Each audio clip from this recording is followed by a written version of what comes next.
Very good. Oh.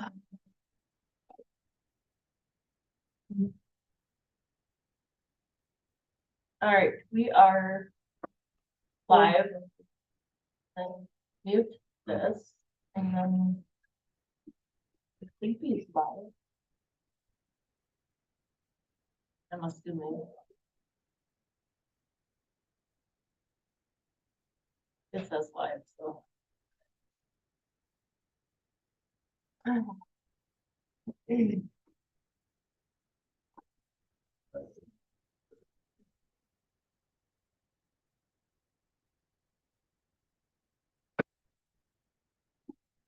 We're live. Can you see? Okay.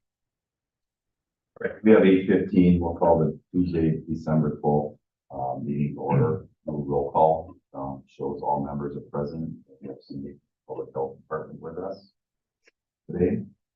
We'll move on to item number 3, approval and repair of the agenda. Everybody have a chance to look at the agenda? I'll make a motion, we approve. Motion by Tim, second by Kim, all in favor, signify by saying aye. Aye. Opposed, same sign, motion carries. Approval and repair of last month's minutes. Everybody have a chance to look at last month's minutes, so I will need an approval. Make a motion to approve the minutes. Motion by Nick. Second by Kim. All in favor of the motion, signify by saying aye. Aye. Opposed, same sign, motion carried. We'll move on to public comment. Or no. We'll do 3 minutes per person. Is there anybody from the public that wishes to speak? Anybody from the public that wishes to speak? Is there anybody from the public that wishes to speak? Yes. Sue Weiser from the town of West Kewaunee. It's time for my year-end review of the Kewaunee County Land and Water Committee for 2023. Number 1, working well is your infamous 2021 motion. Don't do anything and keep the status quo. Number 2, working not so well is considering the health, welfare, and safety of all Kewaunee County residents. Number 3, no state legislature showed up, probably not invited. Number 4, the Casco water contamination problem still in limbo. Number 5, only a few night meetings. Number 6, your commitment to Wisconsin Chapter 92, under which you exist for the public's benefit, sucks. Number 7, allowing Plan B to continue without proper participation from the farmers. Number 8, no support to lighten the Land and Water Department workload and help with efficiency, not even the promised intern. Number 9, no help from your committee members to help Chairman Aaron recognize the misstatement he made in May and apologize as requested. 8 months running. Number 10, a public records request revealed that the Kewaunee County board members, our representatives, do not have a code of ethics. That's troubling. On another topic, agenda item number 8 today, suspend the rules of order as you did in March 2021. Aaron voted in the affirmative, so the public can participate in the discussion if needed. And now to the lighter side, a little Christmas song. Oh, you better watch out. You better not lie. You better not pout. I'm telling you why. In public office, you shouldn't tell someone a lie. At the Land and Water meeting early in May, this lying vent occurred to everyone's dismay, and the apology requested has yet to be conveyed. You displayed no evidence of an email you sent. The life of the lie has gone 8 months without repent. You can't sit so smug, trying to sweep it aside. Man up to your mistake and apologize. Oh, you better watch out. You better not lie. You better not pout. I'm telling you why. In public office, you shouldn't tell someone a lie. Don't let this stubborn, chauvinistic attitude prevail, especially during the Christmas season. Thank you. Thank you. Is there anybody else from the public that wishes to speak? Anybody else from the public that wishes to speak? Yes. Hi, I'm Kim Bremer. I work with farmers all over the state, including many in Kiwanee. And I just want to comment on an agenda item regarding the discussion about Tucker Birch. I don't have a problem with Tucker Birch or his work. I too have listened to several of his presentations. But I just wanted to remind everyone the study isn't an actual epidemiological study. It's a prediction model. It doesn't translate into actual illness, which is evident with your public health data that doesn't match the predictions. And I would just, the water samples that were used in the study were taken when? I believe if we went back and looked, it's maybe 2016, 2017, but that's before 2018, which is before the targeted performance standards for nutrient management and slurry and bedrock were passed. So a lot has changed and continues to change and improve in how farms handle manure, particularly in this area of the state. And I consider Kiwanee a leader in working with their local farmers. They have one of the best and most progressive land and water departments in the state. I could stand by that. And I would just hope that everyone on all sides of this issue stays focused on working on innovations and solutions and working with your local farmers and your departments. Thank you. Thank you, Kim. Is there anybody else from the public that wishes to speak? Anybody else from the public that wishes to speak? I wasn't going to speak today. Nancy Utesh appears, but in light of the industry interest, Kim Bremer speaking this morning, I'd be much more interested in hearing it from Tucker Birch himself, just as Kiwanee County board members and this committee have already had that privilege of doing, and in Stevens Point, which, as we've often discussed, public members were not allowed in that meeting. So instead of listening to Kim's take on Tucker's research and timelines and whatnot, I think Tucker can come in and discuss his actual work and what it means and what his discoveries were. And I'm kind of turned off by the fact that Kim's representing her idea, which is fine. She certainly has that privilege, but as the ask was way back in October of 2022, bring Tucker Birch in to present his research. And you're right, Kim, several years have gone by, time has gone by, and the denial of this request. And the people who live here in Kiwanee County deserve to have that presentation brought out to them. Their tax dollars paid for that research, and this committee needs to get in alignment that you are working for the people of Kiwanee County, not for any private interests, not for Peninsula Pride, and certainly not for yourselves. So please represent the people of this community. And Tucker Birch is a USDA researcher. And it sounds to me like there's been some inconsistencies about Tucker and his research and the way that his authenticity in that research. So I would like to hear it from him himself and bring that research out to the people so that all the questions we all now really have can be asked to the actual researcher. Thank you. Thank you. Is there anybody else from the public that wishes to speak? Is there anybody else from the public that, yes, ma'am? Christine Reed, 597 Sleepy Hollow Drive, Forestville.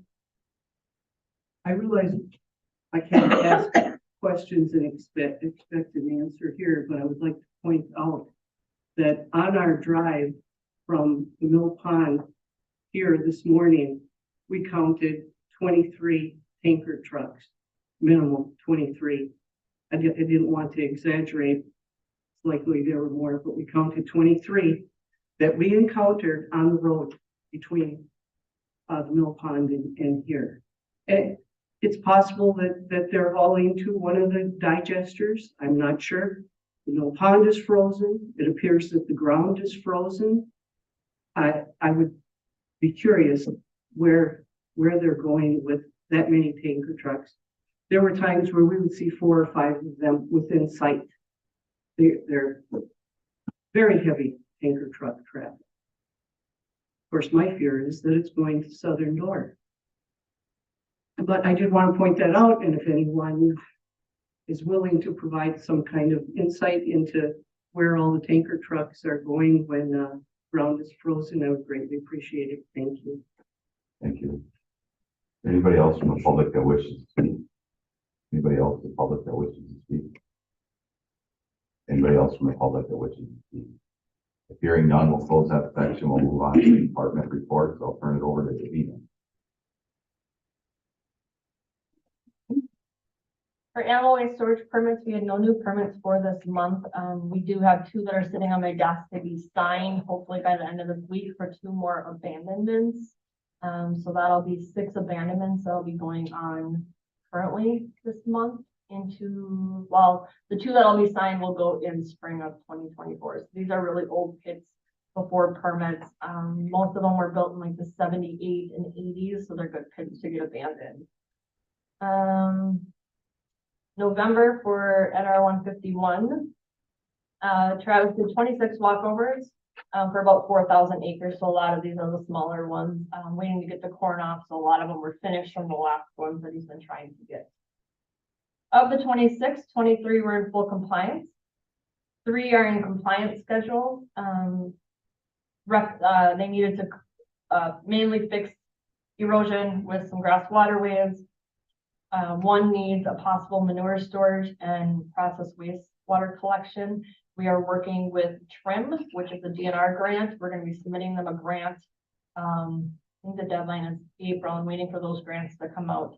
And they're also working with Equip. So we're going to get them, it's, I think, a 50 cow dairy. So we're going to work on getting them some storage and collection of their wastewater. Right now, we've given them stacking locations that they can use that meet both the Silurian standards and our NR 151. Travis did 3 hauling audits on November 8th. That is when we got that rain. 1 had no violations. The second one had some ponding of manure.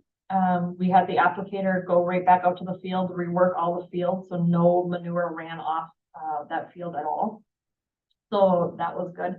And then another one is pending. The third one's pending. Manure did leave the field via a tile outlet. DNR was out there taking samples. So we're waiting for those samples to come back, and then we can get that report done.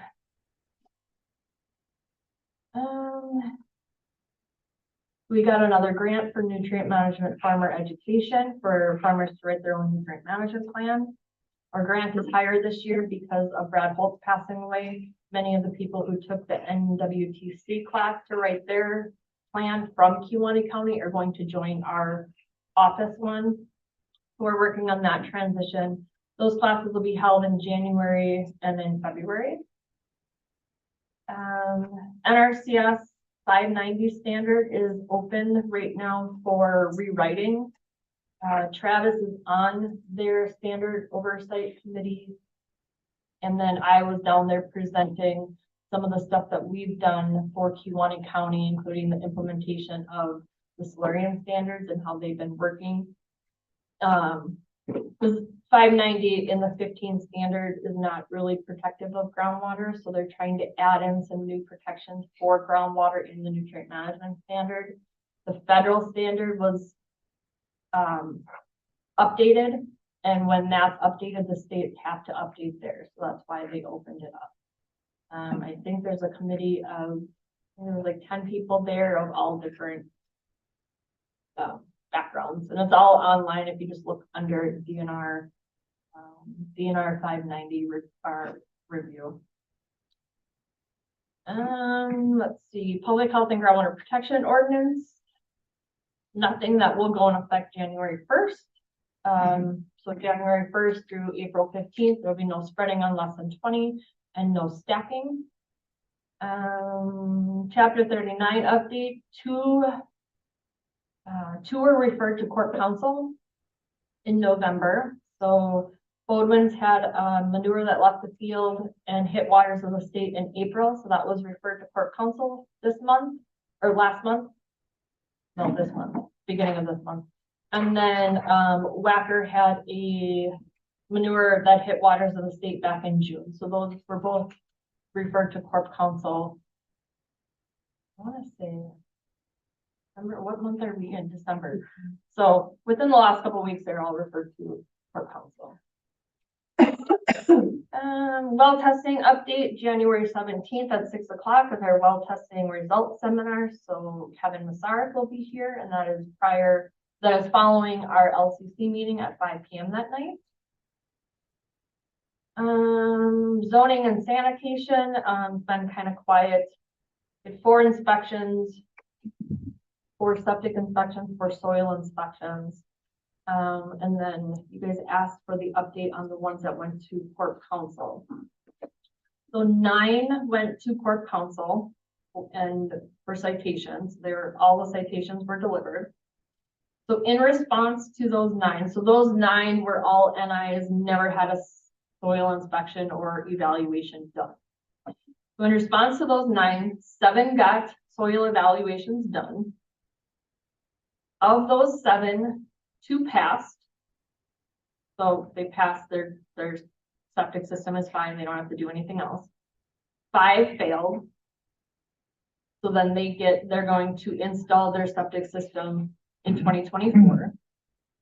And then 1 already installed. So then of those 9, 2 have done nothing. Their court date for all 9, even if they did something, they still have to appear in court because they were summoned, is going to be December 21st. So we're working with Dave on those and keeping him up to date on who has pulled their permits, got their soil evaluations, but they still have to appear in court. So that is my update. Questions? I have a question on our pit abandonments. Could you Yeah. walk us through the process, how they're closed, what testing is done, who's there on site, and how that is all remedied? Yep, so the abandonment, there is an NRCS standard that we follow for the procedure of abandoning of storage. So the storage is pumped, everything that is pumped out of there is land applied according to their nutrient management plan. After that, they they scrape down the soils and have to get down to virgin soil. Paul or Travis or I or Andrew, whoever's in the office, one of us goes out there and we take soil probes. And then we don't have to do any testing of the soil. It's not required under the NRCS standards. We go out there and make sure that we don't see any staining of the soil. If we see staining, then we make them take out more. And then once we're down to virgin soil and we see no more staining, then they can fill that back in with clean fill. So everything that has manure in it has to be land applied. Yep, and then, yeah, go ahead. Beyond that, Mhm. I understand that's a ground pit. Mhm. What happens with all these old harvester pits that are above ground or these other cement ones that sit there when these farms sell or retire and these pits are just sitting there, these tanks are full. You drive by them, there's weeds growing out of them. Are they ever forced to take care of that? No, Shouldn't they be? I mean, if that can you also can't, leak. you can't force unless Okay. there's an issue that you can prove that's Okay. happening. There's a Yeah. few of those around when you drive Yeah, around. because even with NR 151, and I have every single manure storage mapped. Okay. And then on those, we have whether they are used or not used. So we have a list of ones that we want to get abandoned. The above ground ones are lowest priority because we go from the ground ones and then the concrete slabs or anything that are in the like shallow bedrock. But yeah, I don't know. I know that some of them have been cleaned out and then they'll put like a door on them and actually clean them out and use them. But oh yeah, there's a lot with the Phragmites and then that's a whole nother story of what you do, because to clean them out, you can't spread the Phragmites. That's gonna make the invasive species. So you have to like burn it and then you have to like take that soil and bring it to like a landfill So, no, I've never done any abandonment on the above ground storage. Is there grant money or trim money? out Yep, there? so we have swarm funds, and those are through DADCAP. Barron County actually had, so we get an allotment, it's usually about $40,000 for hard practices, which include, grass waterways. We're doing a lot of abandonments right now. I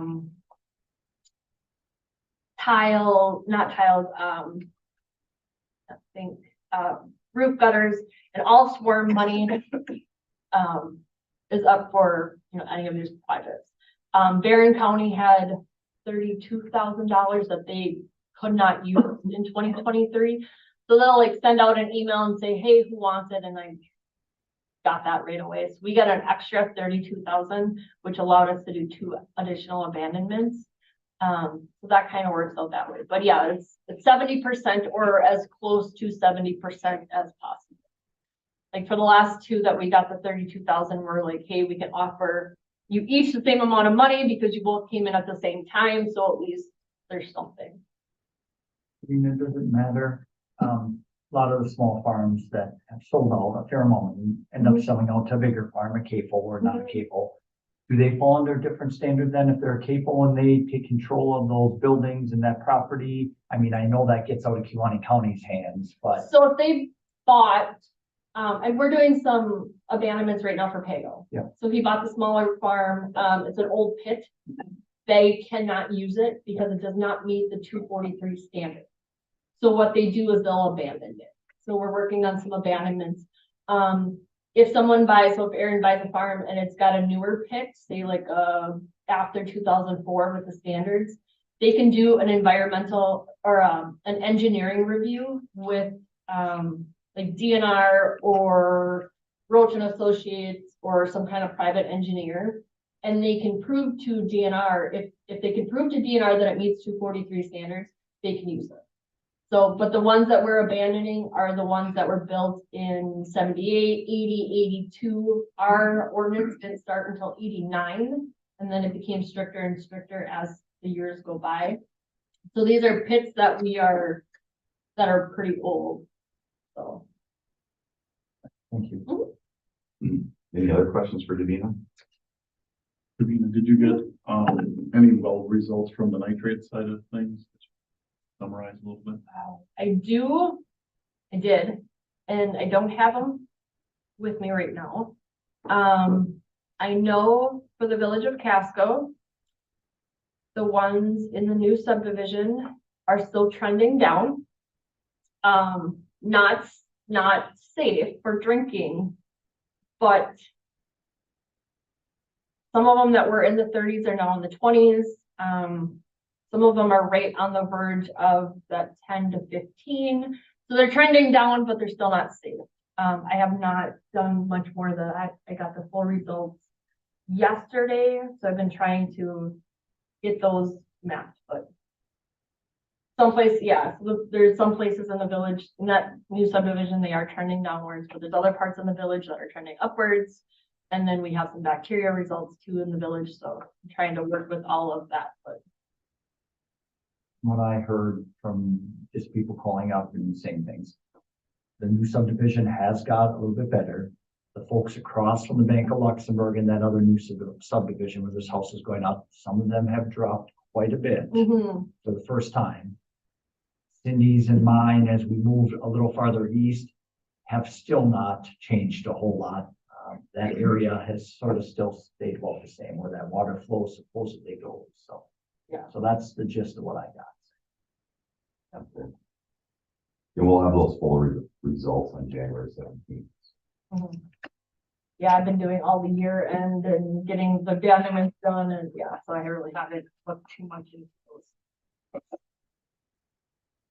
Okay, if we don't have anything else, for Davina, we'll move on to cooperating agencies. I see nobody from NRCS showed up today. We'll move on to UW Extension to Erica. Crops and soils have a lot of meetings coming up in January, February, March. I am not necessarily informed as to what exactly they're doing, but I was hoping Chris would be here today, but All of those are listed on our website, so you can go ahead and visit those. And we also have the CAPO meetings coming up. So we're working with the DNR on putting those together, and those will be, this year they're adding a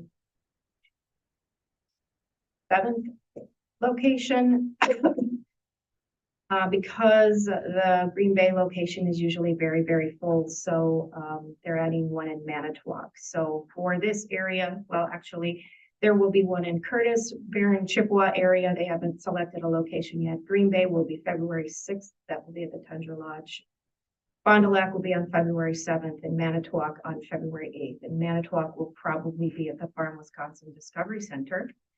So February 6th, 7th, and 8th, those are the ones that are kind of in this area. There will also be one in Jefferson and one in Darlington. Beyond that, I did bring in a fact sheet. So some fact sheet I wrote on my project. Copies for you. You can pass it. There should be enough for everyone soon. So the project, what we were just trying to do is get an idea, a grasp as to a baseline, a benchmark, I guess, of what the copper concentrations are in this part of the state. This has not been done before. So, first of all, copper sulfate, I should say, is used on dairy farms to help control a disease called digital dermatitis. You maybe also heard of it called hairy heel warts. It is a disease that gets into a cow's hoof and it does not go away. So when she has it for life. And so in order to keep that from spreading to other cows in the herd, there are a variety of different solutions you can use. Have the cow walk through a foot bath. I know Ducats, you guys use zinc, right? Yeah, and so zinc sulfate is another possibility that you can use. Copper sulfate, zinc sulfate, those two are very good at hardening the hoof and not allowing this bacteria to get into the hoof, and it also keeps the hoof healthy. But again, once the cow has it, she does not get rid of it. You can't cure it. So we use copper sulfate and a variety of other products. Like I said, one of them is a carcinogen. So there's a lot of different types of products you can use. The formaldehyde is a good product because it's very water soluble. Once it gets into once it's spent, it's spent. It's not a contaminant anymore. However, it's a contaminant when you're using it as a human being. So there's a lot of give and take, I guess, with that. So with copper sulfate, depending on how many cows you need to run through it, the recommendation is 150 to 300 cows, and then you should change your foot bath so it's clean and it actually has a purpose and it's doing its job. So we did follow up with 20 dairies in 12 eastern Wisconsin counties. So they went all the way from Marinette County to Rock County. And we just kind of sprinkled some dairies all the way from, again, Marinette County, Peshtigo area, all the way down to south or just west of Janesville. And what we found is, so we did, let me back up a little bit. We sampled plant material, first and third crop. We sampled manure, and we sampled soil for copper levels. Now, the plant material we found was higher in copper concentrations during third crop. And there's a couple of reasons for that. It just could be that it was hotter. We also know that third crop is a shorter crop usually compared to first crop.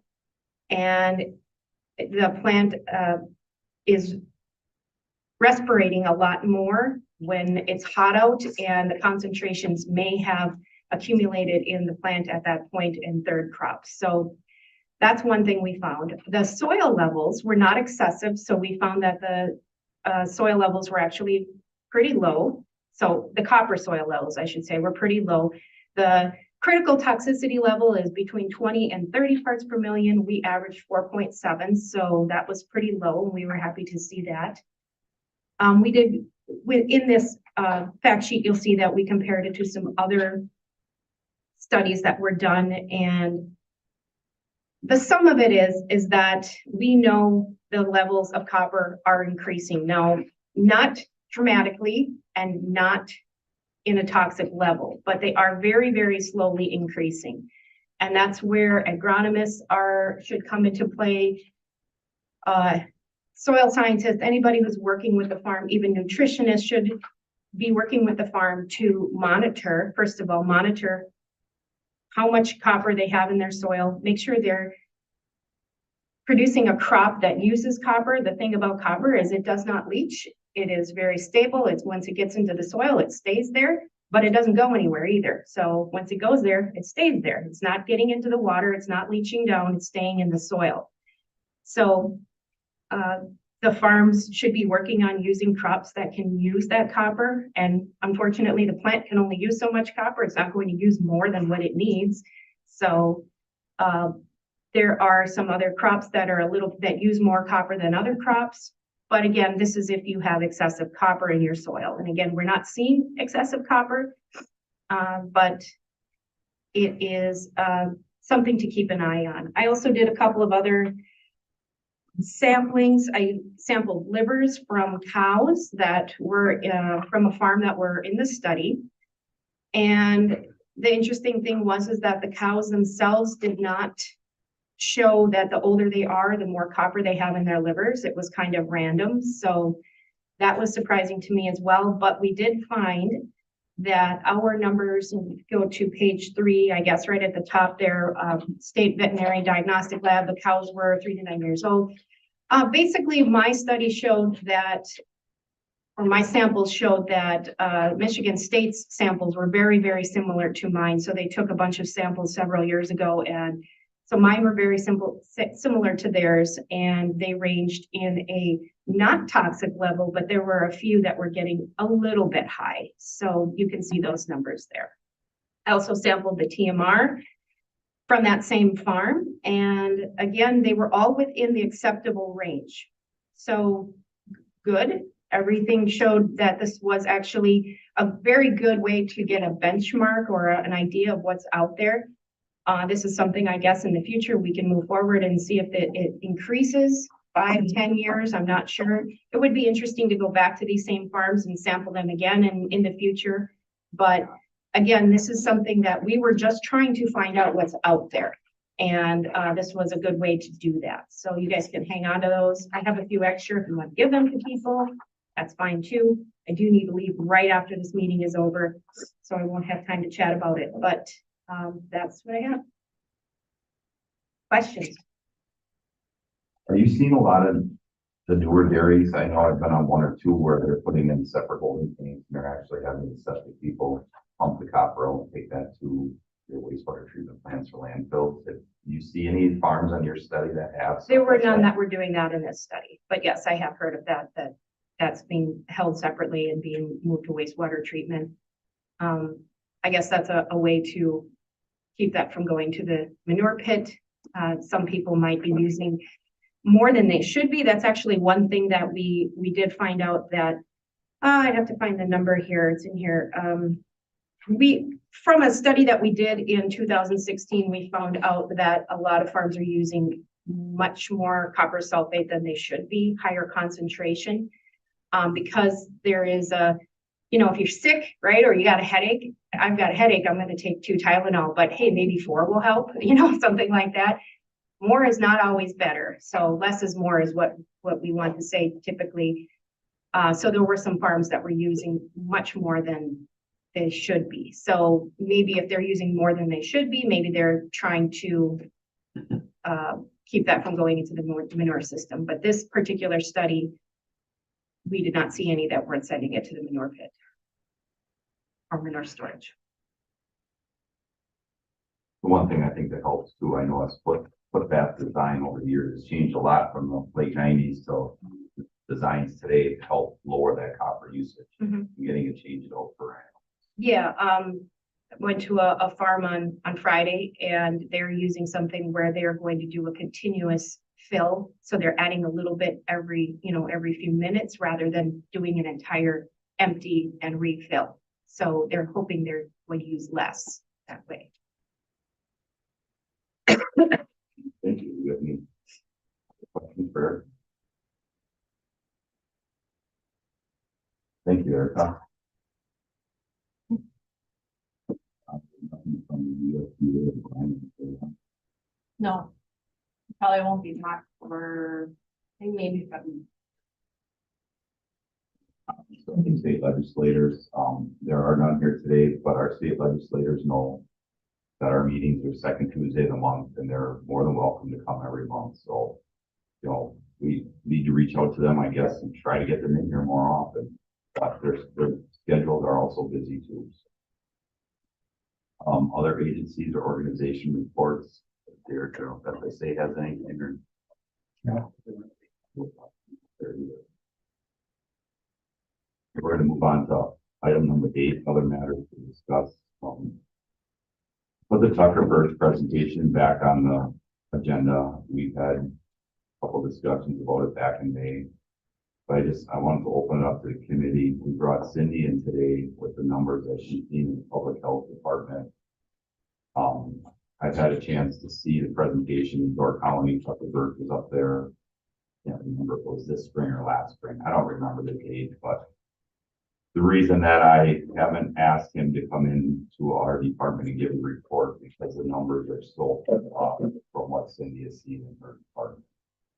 So with that, I just wanted to open it up to discussion with the committee here, Cindy, and see what your thoughts are on other committee members. So me and Cindy have talked, and we both are on the same page. Cindy, all of her information that she gets it's true. It comes from, if anyone goes to the hospital, she gets all that information. If somebody's sick, they don't feel well, they don't go to a hospital or a doctor, that's their choice. But Cindy ain't gonna document that because we don't know what their illness is. They might think that they have something, but it's not documented. Anything that Cindy gets, it's a full report from the hospital. That's her true documentation. It's not some sort of fact that somebody believes in. It's true. So we followed up saying we were not going to have Tucker Birch because he doesn't believe in what Cindy's facts are. So we're offsetting somebody who has the true facts. He has his own research that he does, and there's nothing to stand behind it. And if we are going to open this up to allow other people to come in to give their opinion on something, when we have true facts, then we could do it to every committee. So at that point, I said no, along with Cindy, we were both on the same page. Cindy works really hard in the department. Everything is out there, it's on the website, all of her true information. At this point, that is where I left it stand. Cindy, I'd like you to kind of give your information on where it's all posted, how you get your information. So legally, according to state statute, every hospital, laboratory, and clinic has to report category 1, 2, and 3 diseases to their local health department. That information that they gather through their labs is then sent into the Wisconsin Electronic Data Surveillance System at the state, and that's dispersed to every local health department. So if it is a category 1, 2, or 3 disease, then each local health department receives their jurisdictional diseases, and we do a full investigation. With that said, the diseases that are listed in Tucker's study are salmonella and crypto. And those are 2 category 2 diseases that we do investigations on. An investigation at the health department is quite in-depth. It's not a 2-second process that we're just clicking yes, no. It's 11 pages of questions that we go through everything from where have they been? Have they traveled? That's a big thing because some of the diseases that we see come from swimming in the ocean and doing different things like that. We go through what they've eaten, where they work. Have they been in local like water sources? Did they swim in the bay? Did they swim in the lake? Do they have a pond in their house? Do they go in that? Do they shop at a butcher? Okay, versus at maybe Festival Foods. Did they do a private kill? Are they hunting in their backyard? Do they process their own meat? Do they shop at farmers markets versus things that may have been processed differently through a grocery store? So it goes through a lot of different things. A lot of the questions that we focus on, because we're a heavy agricultural area here are where do you work? What's your job? Do you work on a farm? Do you have exposure to animals? Do you have exposure to manure? Do you have exposure to composting? Do you change diapers? It comes from healthcare. I mean, we go through this entire process. Then we go down to the foods that they've eaten. Depending on the actual disease that they have, we go back through that incubation period. Some are 3 days, some are 5 days, some are 7 days, some are 14 days. And we collect a food history on those people. Where did they shop? Where did they get their meat? Where did they get their eggs? Did they cook their eggs? Did they make, pancake batter and they ate the pancakes that were undercooked? Did they get them from a local, maybe chicken farmer who is doing their own eggs and they're shopping on the side? Did you wash those eggs before you used them? Those are all questions that go through this process. So typically an investigation for us will take anywhere from 45 minutes to an hour to process all that information. It's then added back into the computer system and then it goes to the state. The state watches for connections. They geotype down some of those illnesses so that they know if there's a pocket in the state where we have 7 crypto cases that are similar. We have 3 salmonella cases that fit this bill. Let's look at what's going on in Northeast Wisconsin. Why do those 3 have the same illness? And that is all done, and then we trace that back to try to figure out where exactly that source was. So it's an in-depth process. But then we could track those numbers. And so I went back through and I've shared the numbers with this committee in the past. All of our annual reports are online. We note all of those numbers in that annual report. And we have had no more than 8 cases of crypto in a given year. Sometimes it's 1, sometimes it's 5. And salmonella, the highest numbers that we've had have been 5 in the last about 8 years. I then went further back yesterday and looked back as to some of the annual reports that Mary Holiday may have done when she was director. I went back to 2008 and they were roughly the same way. There's not more than 10 cases of any one of those diseases within a given year. I have spoken to Tucker more than once on his research because I feel that his numbers are highly inflated. Okay, he's saying that there should be 300 cases of those noted in our county each year. I tell them, but there aren't. And then he uses the words underreporting. So I said, could you please define what underreporting means? Because to me, that in my mind, that means that healthcare is underreporting those issues. We're not reporting those to the state, but legally they have to. And legally we have to follow up on them. And then he did state in the last conversation that we had that underreporting may be that the people who have an illness are not going into a doctor when sick. That's out of all of our control. We can't force any one person to go in for anything, right? I mean, why you end up with stage 4 disease sometimes and cancers and different people choose not to go in early because even though they're having some kind of symptoms. So it happens with GI illnesses as well. They don't necessarily go in. But the ones that do go in and receive medical treatment or testing are then followed through the local health program. Can I say one more thing also? So not only does Cindy do this every year and she puts a statement out, every 5 years, the health department gets evaluated. Every 5 years, a state person comes in, I believe 2. They walk through every single area that Cindy does. I'm going to let Cindy explain exactly what happened. And yesterday they came to present to our health department. If you want to just explain that a little bit more better, Cindy. So we have a 5-year annual review, no different than hospitals do. It's every 3 to 5 years that they get reviewed by the state. And it's called the 140 review. They put together a whole series of information that you have to prove yourself on to receive your level of funding. We're a level 2. And so we received that funding again. We were just reapproved, but we do have to prove that we're doing every one of these state statute qualifications. And they do look at that. And then they look back at your tracking and they go through your records. So they have access to all of that. So it's not as if we're not reporting and those diseases are being overlooked. And, I understand Tucker took a model. He plugs the numbers or the information that he has into a model, and it gives you this picture, right, of what could happen.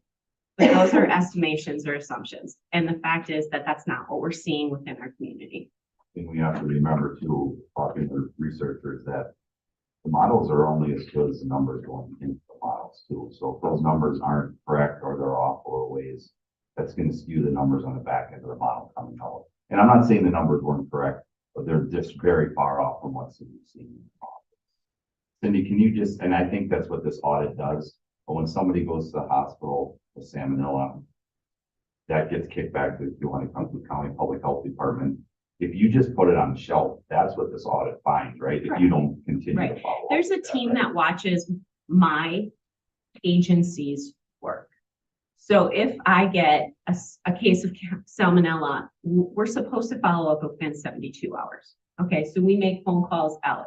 If we can't get a hold of them, letters are then sent out saying, hey, we understand that there's an illness in your house. Please call us. We'd like to speak to you in regard to this.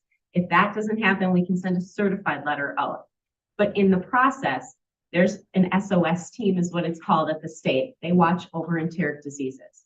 And they will call me and say, hey, City, we saw that there's a case that's sitting in there for 10 days. Why haven't you called on that? We see that, you've tried. Can we try? So then this SOS team takes that case if we allow it, and then they will do the follow-up. And it might be that those people just are not going to answer their phone. They don't want you in their business. That's their right. But there is the local health department that follows up, the state health department that follows up, and then overall they watch those numbers and they do their tracking. One of the areas that they commented, their number one at the meeting, that they felt the health department puts a lot of time in is water quality. Correct. And they were, that was some of the high points that they looked at throughout the evaluation of everything. And we do ask private well questions versus are you on a municipal water supply? Have you drank? I mean, there's crazy things that people do, you guys. I mean, a couple of years ago, I did a follow-up on a gentleman who was sick. And when I called him, he goes, I know. And I said, do you? And he said, yeah. And he goes, let me tell you what I did. I had a little bit too much to drink, went into work the next day. I worked for a local sewer, like they put in the culverts or whatever it was. And he says, I was really hungover. I drank out of the creek in Outagamie County when we were doing this thing.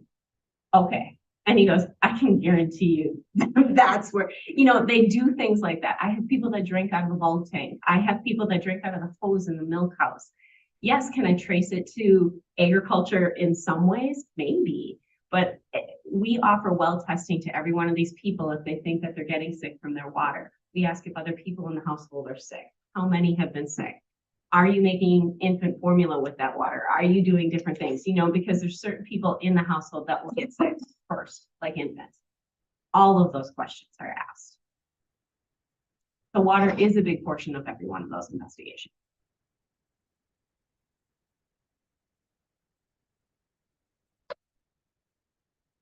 Any other questions for Dean or Cindy or Kim on this topic? I think Cindy's doing a great job. I think COVID is another example of where you guys did a ton of background checking, brought additional staff, volunteers in. I don't see any reason why I wouldn't believe the work that you're doing. It's unfortunate that it appears the definition of underreporting seems to be changing a little bit in Tucker Birch's eyes. And,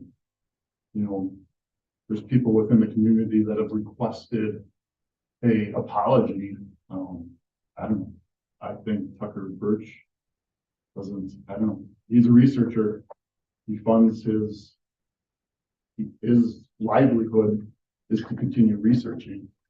So at this point in time, I would make a motion that to make it official, this committee is content to not have Tucker Birch come. I have a motion on the floor. I have a second. Is there any further discussion? I'm gonna ask a question. Tucker came in and spoke before, correct? Has he spoke here before? Didn't something end up in the press? Is that once upon a time with his research and it caused a whole bunch of That was approval? Mark's initial research, So so that wasn't the predictive modeling, that was the, But it's the research that Tucker based it on. That's the reason. it was, yeah, it was the, so in 16 and 17, Borkart did the big studies in Kewaunee County pre-Silurian standards. Those that were unsafe for bacteria, high nitrates, then he tested those for the different viruses. And then that's what was presented.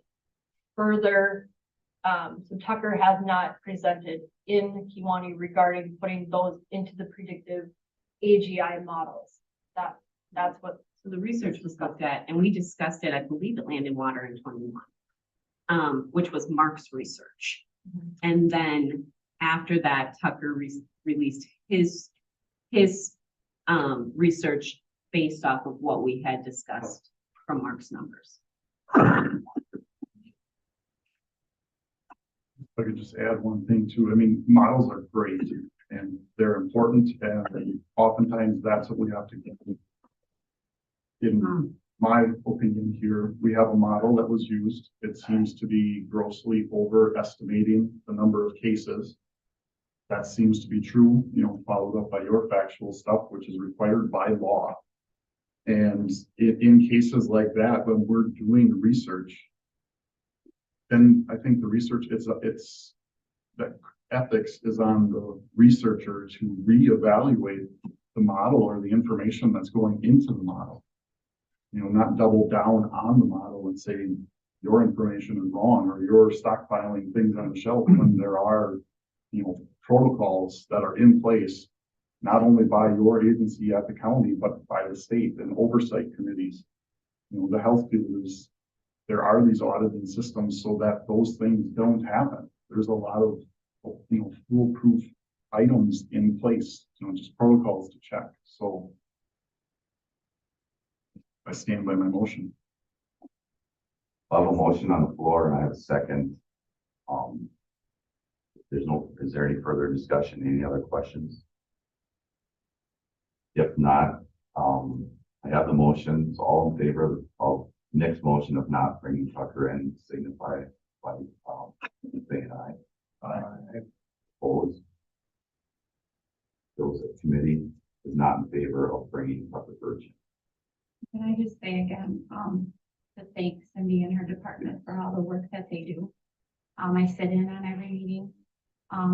They give us all the information at every single meeting. And Cindy and Davina work together very well. So I just want to say thank you to both of them. I think this has been an ongoing thing for quite a while, but I think we have proven that both of them are doing their job very, very well. Thank you too. With that, we'll move to scheduling future meetings. We have January 17th at 5 p.m. yep, and then if we stick with the second Tuesday, so January 17th at 5 p.m. and then following that will be Kevin Mazarek. It would be February 13th at 8:15. And then March 12th at 8:15.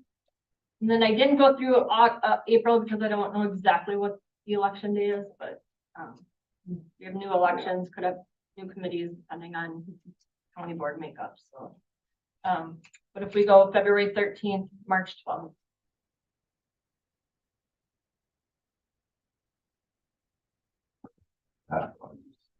During the wrap up, I want to thank everybody for the conversation today, public for showing up. I want to wish everybody Merry Christmas and Happy New Year moving forward. And with for that, I'll look for an adjournment. I'll second.